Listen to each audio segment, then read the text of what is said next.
دنیا میں تین طریقے کے لوگ پائے جاتے ہیں، ایک وہ ہیں جو کام کرنا چاہتے ہیں، ایک وہ ہیں جو مکمل کام نہیں کرنا چاہتے، اور ایک وہ ہوتے ہیں جو نہ کام کرنا چاہتے ہیں اور نہ کام کرنے دینا چاہتے ہیں۔ یاد رکھیں مسلمانوں ہی نے مسلمانوں کا بیڑا غرق کیا ہوا ہے۔ اگر آپ تاریخ اٹھا کر دیکھ لیں، اگر آپ تاریخ ہسٹری اگر آپ پڑھیں گے تو مسلمانوں کو دوسروں سے نقصان کم ہوا ہے، اپنوں سے نقصان زیادہ ہوا ہے۔ دیکھیں حضرت ٹیپو سلطان شہید رحمۃ اللہ علیہ کا ہی آپ جو ہے دور دیکھ لیں، یا آپ حضرت اورنگزیب رحمۃ اللہ علیہ کا دور دیکھیں، یا اگر آپ اس سے پیچھے چلے جائیں تو ارطغرل کا جو ہے آپ دور دیکھیں، یا سلطنت عثمانیہ کا جو ہے آپ دور دیکھ لیں۔ ان کی حکومتیں جو تھی، ان کی حکومتوں کو گرانے والے اور ان کی حکومتوں میں نفاق پیدا کرنے والے اور ان کی حکومتوں کو تباہ و برباد کرنے والے، امن کو خراب کرنے والے کوئی اور نہیں تھے، بلکہ خود انہی کے اندر پنپنے والے اور انہی کے آستین کے سانپ تھے۔ وہی مسلمان تھے جو ان کے ساتھ رہتے، جو ان کے ساتھ پھرتے، جو ان کے ساتھ کھانا کھاتے، جو ان کے ساتھ پانی پیتے، جو ان کے ساتھ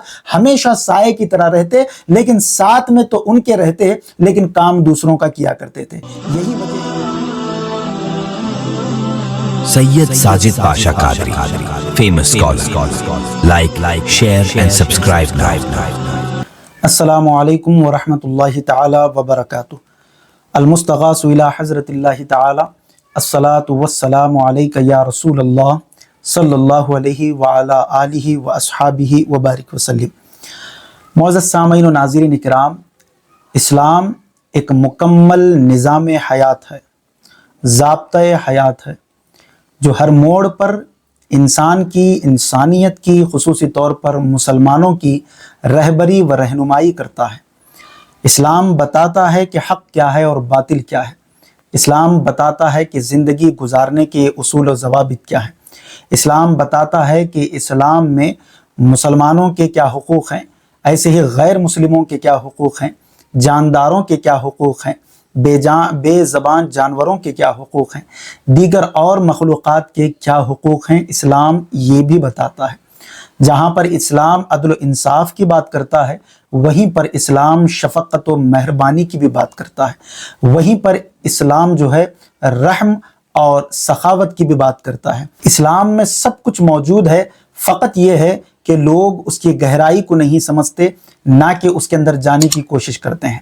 جیسے کہ آج جو میں نے موضوع چنا ہے، تھمبنیل سے ہی آپ کو اندازہ لگ گیا ہوگا کہ آج میں بات کرنے والا ہوں اسلام اور سیاست،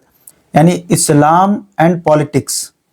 جیسے کہ بہت سارے لوگ جو ہے یہ کہتے ہوئے نظر آتے ہیں، اور آپ نے بھی سنا ہی ہوگا، بہت سارے لوگ کہتے ہیں کہ جیسے کہ مسجد کے اندر پولیٹکس کی بات نہ کی جائے، مسجد کے اندر سیاست کی بات نہ کی جائے، کہیں پر بیٹھے ہوئے ہیں تو وہاں پر کوئی سیاست کی بات نہ کی جائے۔ سیاست کو لوگوں نے ایک گندی چیز بنایا ہوا ہے،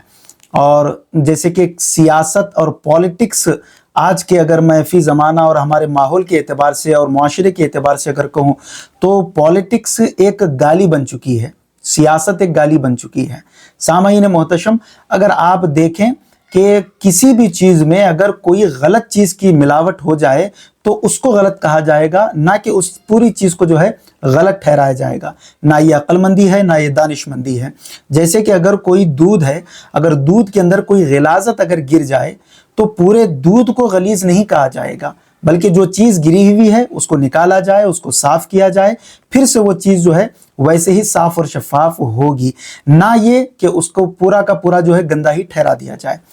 فی زمانہ سیاست اور پولیٹکس یہ لوگوں کے اندر ایک ایسی چیز بنی ہوئی ہے کہ لوگ سمجھتے ہیں کہ جو پولیٹکس میں گیا وہ برا انسان ہے، وہ غلیظ انسان ہے، جو سیاست کی بات کرے وہ بالکل صحیح نہیں ہے۔ یہی وجہ ہے کہ اگر آج آپ ہند و پاک میں دیکھیں تو جو اچھے لوگ ہیں وہ سیاست سے دور ہیں، اور جو برے لوگ ہیں وہ سیاست کے اندر موجود ہے، اور اچھے لوگ یہ سمجھتے ہیں کہ اب اچھائی آنے والی ہے۔ آپ نے جب برے لوگوں کو اقتدار پر بٹھایا ہوا ہے، آپ نے جب ظالم و جابر کو اقتدار پر بٹھایا ہوا ہے، تو پھر کیسے اچھے دن بھی آئیں گے، اور کیسے جو ہے یہ ماحول، یہ ملک اور یہ ہمارا سماج اور جو ہے یہ دیگر چیزیں جو ہے اچھی ہو سکتی ہیں۔ اچھے لوگوں کو اقتدار میں آنے کی ضرورت ہے۔ یاد رکھیں سیاست، پولیٹکس یہ بھی دین کا ایک جز ہے، دین کا ایک حصہ ہے۔ لوگوں نے اس کو بالکل دین سے جدا کر دیا ہے۔ لوگ یہ سمجھتے ہیں کہ پولیٹکس غلط چیز ہے، سیاست یہ غلط چیز ہے، یہ کہیں اچھی جگہ پر جو ہے اس کی ڈسکس نہ کی جائے۔ غلط آپ نے بنایا ہے، غلط لوگوں نے بنایا ہے، اور غلط لوگوں کو اقتدار دے کر یہ ماحول جو ہے غلط ہو چکا ہے۔ سامعین محتشم، سیاست اگر آپ دیکھیں کہ اسلام میں سیاست کس کو کہتے ہیں؟ سیاست اگر یہ لفظ قرآن اور حدیث کے اندر موجود نہیں ہے، لیکن اگر ہم قرآن و حدیث کے اندر اگر اس کو غور و تفکر کرتے ہیں تو سیاست کے اوپر ہی مذہب اسلام نے ہمیں تعلیم بھی دی ہے، ہمیں بتایا ہے کہ سیاست اگر چلائیں تو کس طریقے سے چلانا ہے، حاکم اگر بنے ہوئے ہیں تو حاکم کے فرائض کیا ہیں، بادشاہ اگر ہے تو بادشاہ کے فرائض کیا ہے، خلیفہ اگر ہے تو خلیفے کے فرائض کیا ہیں۔ یہی وجہ ہے کہ صحابہ کے دور میں بھی ہمیں اچھی سیاستیں نظر آتی ہیں، صحابہ کے بعد میں بھی ہمیں اچھی سیاستیں نظر آتی ہے، بلکہ خیر القرون کے زمانے کے بعد جو تابعین کا زمانہ، طب تابعین کا زمانہ، اور اس کے بعد بھی بہت سارے ایسے اچھے حکمران اور امراء اور سلاطین گزرے ہوئے ہیں کہ جن کو اگر ہم اپنا آئیڈیل بنائیں اور جن کو اگر ہم فالو کریں تو انشاءاللہ تبارک و تعالی کوئی شخص بھی جو ہے سیاست کے اوپر انگلی نہیں اٹھائے گا۔ لیکن مسئلہ یہ ہے کہ سیاست میں غلط لوگ آنے کی وجہ سے لوگوں نے سیاست کو ہی غلط کہنا شروع کر دیا اور اس سے پیچھے ہو گئے، اور پیچھے ہونے کا وبال یہ ہوا کہ غلط لوگ آگے چلے گئے اور اچھے لوگ پیچھے رہ گئے۔ تو اسلام میں سیاست اس فعل کو کہتے ہیں کہ جس کے انجام دینے سے لوگ اصلاح سے قریب اور فساد سے دور ہو جائیں۔ اہل مغرب فن حکومت کو سیاست کہتے ہیں، امور مملکت کا نظام و نسق برقرار رکھنے والوں کو سیاستدان، حکمران کہا جاتا ہے۔ قرآن مقدس میں لفظ سیاست تو نہیں، البتہ ایسی بہت سی آیتیں موجود ہیں جو سیاست کے مفہوم کو واضح کرتی ہیں۔ جیسے میں نے کہا کہ لفظ سیاست اگر نہیں ہے، لیکن بہت ساری ایسی آیتیں ہیں جو سیاست کے مفہوم کو، پولیٹکس کو وہاں پر جو ہے ظاہر کرتی ہیں اور اس کے احکام کو ظاہر کرتی ہیں۔ بلکہ قرآن مقدس کا اگر آپ بیشتر حصہ دیکھیں گے تو آپ کو وہاں پر سیاست کے احکامات جو ہے نظر آئیں گے۔ جیسے مثلا عدل و انصاف کی بات کرتا ہے قرآن مقدس، بہت ساری آیتیں ایسی ہیں جس میں عدل و انصاف کا ذکر موجود ہے، امر بالمعروف کا ذکر موجود، نہی عن المنکر کا ذکر قرآن مقدس میں موجود ہے، مظلوموں سے اظہار ہمدردی کا ذکر قرآن میں موجود ہے، اور اس کے ساتھ ساتھ ظالم اور ظلم سے نفرت، اور اس کے علاوہ انبیاء اکرام اور اولیاء اکرام کا انداز سیاست بھی قرآن مقدس میں بیان کیا گیا ہے۔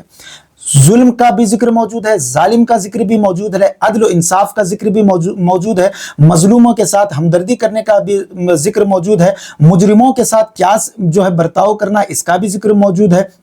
اس کے علاوہ امر بالمعروف یعنی اچھے کاموں کا حکم دینا یہ بھی موجود ہے، برے کاموں سے رکنا اور روکنا اس کا بھی ذکر موجود ہے۔ تو اسی کے مفہوم کو جو ہے کہا گیا ہے کہ سیاست، یعنی جو حاکم جو لوگ ہیں، جو حکمران ہیں، جو سیاستدان ہیں، وہ دیکھیں کہ سماج میں اور ماحول میں، معاشرے میں کیا چیزیں غلط ہو رہی ہیں، ان کو وہاں سے جو ہے ہٹائیں، اچھائی کو وہاں پر آباد رکھیں، برائی کو جو ہے دور کر دیں۔ جو حرام کام ہے جیسے شراب ہے، جوا ہے، زنا ہے اور دیگر جو بھی بری چیزیں ہیں، تو حکمرانوں کو چاہیے کہ اس کے اوپر پابندی لگائیں، رشوت پر پابندی لگائیں، یہاں تک کہ جو ہے سود پر پابندی لگائیں، دیگر اور تمام چیزوں پر پابندی لگاتے ہوئے اچھے نظام کو قائم کریں، اچھے جو ہے عدل و انصاف والے امن کو جو ہے قائم کریں۔ تو تب جو ہے یہ معلوم ہوگا کہ یہ سیاست جو ہے یہ بری چیز نہیں ہے بلکہ اچھی چیز ہے۔ لیکن آج ہو کیا رہا ہے، غلط لوگوں کو اقتدار ملنے کی وجہ سے اس چیز کو جو ہے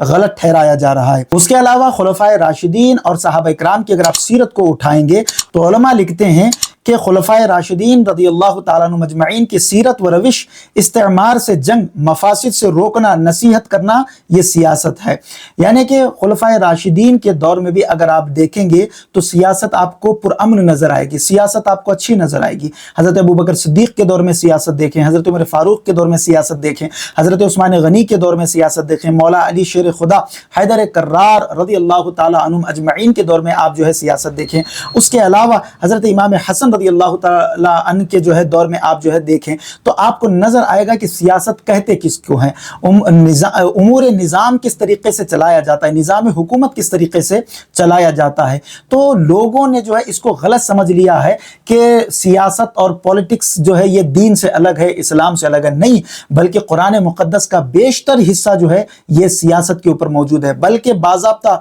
اگر آپ احادیث طیبہ کو اٹھائیں گے اور فقہائے کرام کی کتابوں کو اٹھائیں گے تو وہاں پر تو باضابطہ باب باندھے گئے ہیں سیاست کے اوپر، وہاں پر تو آپ کو کئی جو ہے ابواب ملیں گے، کئی جو ہے آپ کو وہاں پر سینکڑوں باتیں ایسی ملے گی کہ آپ کو نظام حکومت کس طریقے سے چلانا ہے۔ تو آج جو ضرورت ہے اور آج جو آپ ملک کے حالات دیکھ رہے ہیں تو مسلمانوں کو چاہیے کہ وہ متحد ہو کر، منظم ہو کر، اگر کوئی مسلمان اگر آگے بڑھ رہا ہے تو اس کا سپورٹ کریں۔ یاد رکھیں مسلمانوں ہی نے مسلمانوں کا بیڑا غرق کیا ہوا ہے۔ اگر آپ تاریخ اٹھا کر دیکھ لیں، اگر آپ تاریخ ہسٹری اگر آپ پڑھیں گے تو مسلمانوں کو دوسروں سے نقصان کم ہوا ہے، اپنوں سے نقصان زیادہ ہوا ہے۔ حضرت ٹیپو سلطان شہید رحمۃ اللہ علیہ کا ہی آپ جو ہے دور دیکھ لیں، یا آپ حضرت اورنگزیب رحمۃ اللہ علیہ کا دور دیکھیں، یا اگر آپ اس سے پیچھے چلے جائیں تو ارطغرل کا جو ہے آپ دور دیکھیں، یا سلطنت عثمانیہ کا جو ہے آپ دور دیکھ لیں۔ ان کی حکومتیں جو تھی، ان کی حکومتوں کو گرانے والے اور ان کی حکومتوں میں نفاق پیدا کرنے والے اور ان کی حکومتوں کو تباہ و برباد کرنے والے، امن کو خراب کرنے والے کوئی اور نہیں تھے، بلکہ خود انہی کے اندر پنپنے والے اور انہی کے آستین کے سانپ تھے، وہی مسلمان تھے جو ان کے ساتھ رہتے، جو ان کے ساتھ پھرتے، جو ان کے ساتھ کھانا کھاتے، جو ان کے ساتھ پانی پیتے، جو ان کے ساتھ ہمیشہ سائے کی طرح رہتے، لیکن ساتھ میں تو ان کے رہتے لیکن کام دوسروں کا کیا کرتے تھے۔ یہی وجہ ہے کہ اسلام اور مسلمانوں کو اتنا بڑا جو ہے یہ دھچکا جو لگا ہوا ہے اور یہ تباہی و بربادی جو آئی ہوئی ہے، یہ مسلمانوں ہی کا جو ہے دیا ہوا جو ہے یہ نذرانہ سمجھ لیجئے یا ان کا احسان سمجھ لیجئے۔ تو یاد رکھیں آج کے دور میں فی زمانہ بہت ضرورت ہے مسلمانوں کو سیاست میں اور پولیٹکس میں آنے کی، ورنہ آج جو حالات ملک کے چل رہے ہیں آپ دیکھیں مسلمانوں کا ایک منظم، مسلمانوں کا ایک ایسا نیوز چینل نہیں ہے کہ مسلمانوں کی جو آواز کو اٹھا سکے۔ آج ہم جو ہے میڈیا کے محتاج ہیں، اور وہ بھی میڈیا جو بکا ہوا ہے، وہ میڈیا جو کبھی مسلمانوں پر ظلم و ستم ہو رہا ہے تو اس کو نہیں دکھائے گا، مسلمانوں کے ساتھ عدل و انصاف ہو رہا ہے یا نہیں ہو رہا ہے وہ نہیں بتائے گا، کہاں پر مسلمانوں کے حقوق کو دبایا جا رہا ہے وہ نہیں بتائے گا، کہاں پر جو ہے مسلمانوں کے ساتھ زیادتی ہو رہی ہے وہ نہیں بتائے گا، کہاں پر جو ہے مسلمانوں پر، مدرسوں پر اور ناحق کے جو ہے مساجد پر ظلم و ستم ہو رہا ہے، یہ میڈیا اس کو نہیں دکھائے گا۔ آج تو ہمارا ایک سوشل میڈیا کا ایک ایسا بڑا پلیٹ فارم بھی نہیں ہے کہ جہاں سے کوئی آواز اٹھائی جا سکے، یہ نہیں ہے، مسلمان اپنے چکروں میں جو ہے پریشان ہیں۔ تو آج ضرورت اس بات کی ہے کہ مسلمان متحد ہو جائیں، منظم ہو جائیں، سیاست میں اگر کوئی مسلم قائد اگر آگے بڑھ رہا ہے تو سارے مل کر اس کی تائید کریں، جہاں پر وہ گڑبڑی کر رہا ہے اس کو بتائیں، اس کو سمجھائیں اور اس کو آگے پہنچانے کی کوشش کریں۔ یاد رکھیں اگر مسلمانوں کی اکثریت اگر پولیٹکس میں اگر چلی گئی، سیاست میں چلی گئی تو پھر انشاءاللہ آپ کو یہ رونا نہیں پڑے گا کہ ہمارے پاس قائد کون ہے، ہماری آواز اٹھانے والا کون ہے۔ یہی وجہ ہے کہ آپ دیکھیے اگر آج کچھ مسلمان قائد اگر آواز اٹھاتے ہیں تو کہتے ہیں یہ تو فلانے کا جو ہے غلام ہے، یہ تو فلانے سے جو ہے ملا ہوا ہے، یہ فلانا جو ہے ایجنٹ ہے، یعنی جو آواز اٹھانے والے ہیں ہم بیٹھ کر بڑے آرام سے چائے پیتے ہوئے ان کے اوپر بھی جو ہے تنقید کرتے ہوئے نظر آتے ہیں۔ دنیا میں تین طریقے کے لوگ پائے جاتے ہیں، ایک وہ ہیں جو کام کرنا چاہتے ہیں، ایک وہ ہیں جو مکمل کام نہیں کرنا چاہتے، اور ایک وہ ہوتے ہیں جو نہ کام کرنا چاہتے ہیں اور نہ کام کرنے دینا چاہتے ہیں۔ یہ ایسے لوگ ہوتے ہیں۔ تو اگر کوئی آگے بڑھ رہا ہے تو ہمیں یہ چاہیے کہ ہمارا قائد اور جو اگر وہ مذہب اسلام سے اگر وہ تعلق رکھنے والا ہے تو یہ تو سونے پہ سہاگا ہے، آپ اس کو آگے بڑھائیں۔ جب ہمارے مسلم قائدین لوک سبھا میں جائیں گے، ہمارے مسلم قائدین ممبر آف پارلیمنٹ بنیں گے، جب ہمارے مسلم قائدین کو ہم ممبر بنا کر یا MLA بنا کر یا MP بنا کر آگے بھیجیں گے، تبھی تو مسلمانوں کے حقوق ادا ہوں گے، تبھی تو مسلمانوں کے حقوق کی بات کی جائے گی۔ یہ نہیں کہ نہ ہم خود کریں گے، نہ اگر کوئی آگے بڑھ رہا ہے تو اسے آگے بڑھنے دیں گے۔ تو اس لیے میں چاہتا ہوں کہ جو بھی انصاف پسند، عدل پسند، چاہے وہ مذہب اسلام سے تعلق رکھنے والا ہو یا مذہب اسلام کے علاوہ اگر کوئی غیر مسلم بھائی بھی ہے تو آپ اس کا ساتھ دیں، امن کو قائم کرنے کی کوشش کریں، عدل و انصاف کو قائم کرنے کی کوشش کریں۔ یہ نہیں کہ سیاست اور پولیٹکس کو ہی جو ہے آپ اسلام کے تصور سے جو ہے آپ نکال دیں۔ یاد رکھیں سیاست اسلام کا ایک جز ہے، مذہب اسلام کا ایک جز ہے۔ مسئلہ یہ ہے کہ اس کو چلانے والے اگر اچھے ہیں تو وہ سیاست اچھی ہوگی، اگر اس کو چلانے والے غلط ہیں تو پھر سیاست کو غلط نہیں کہا جائے گا، ان لوگوں کو جو ہے غلط کہا جائے گا۔ مزید ایسے ہی ویڈیوز دیکھنے کے لیے ویڈیو کو ابھی لائک اور ہمارے یوٹیوب چینل سید ساجد پاشا قادری کو ضرور سبسکرائب کر لیں اور بیل آئیکن ضرور پریس کریں تاکہ ہر نئی آنے والی ویڈیو کی نوٹیفیکیشن آپ کو ملتی رہے۔